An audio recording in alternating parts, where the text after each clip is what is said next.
पुणी थरे दशम परीक्षा मझिरे छुआ जन्म करदेला आउ जणिए छात्री।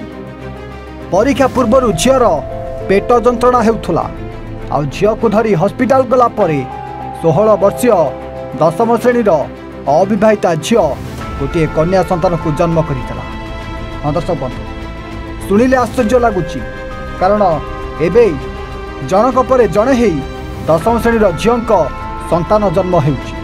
हाँ आज्ञा ए घटना होउछि जाजपुर अंचल दशम श्रेणी नाबालिका झील शिवरात्रि उपवास करुथुला।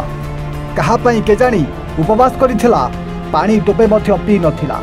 पर शिवरात्र परदिन जेतेबेले झीर दशम श्रेणीर गणित परीक्षा थिला सेतिके बेले परीक्षा पूर्वरु सकाळु सकाळु झीर देह जेमिति असुस्थ होई पड़िथिला। आउ झील बारंबार निज घर लोकंकु मोर पेट काटुची कही पेट को धरी धरी कांदी पकाइथिला। और दर्शक बंधु परिवार लोक जेतेबेले अविवाहिता झील को धरी बरीर गोष्ठी स्वास्थ्य केन्द्र को जाइथिले सेतिके बेले झील सेही गोष्ठी स्वास्थ्य केन्द्र रे जेमिति चहल मचाई देथिला। आउ काहेकि पेट काटुची बोली डाक्टर देखु देखु झीर गोटे झील जन्म हो जाइथिला। दर्शक बंधु जाजपुर जिला रामचंद्रपुर थाना अंचल में एमिति एक घटना घटी बेले जड़े दशम झील जो छुआ जन्म करचंती ताकू नहीं सबुआड़े जेमिति चर्चा जोर धरिथिला। हाँ तेबे पूर्वरु मालकानगिरी जिला एसएसडी बालिका उच्च विद्यालय दशम परीक्षा देउथुवा जने छात्री हॉस्टेल छात उपरे लुचि लुचि गोटे छुआ को जन्म करथिबा बेले एबे पुणी थरे आउ जने अविवाहिता दशम श्रेणी झील छुआ जन्म करथिबा घटना सबुआड़े जेमिति चहल पकाई दैछि।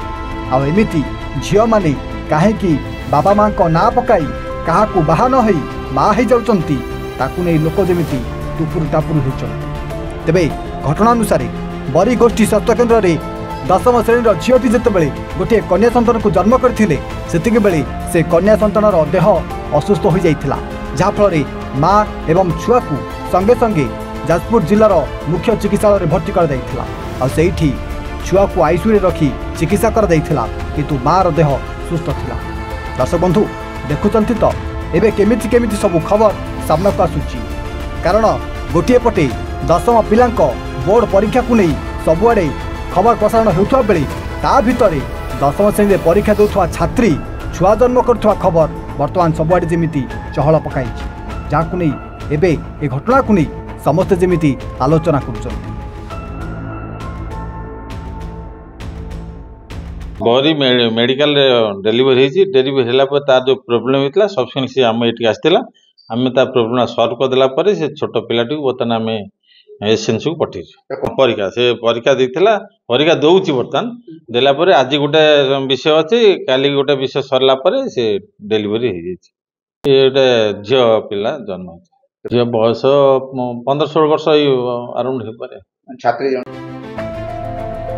जाजपुर राजतिलक महांती रिपोर्ट।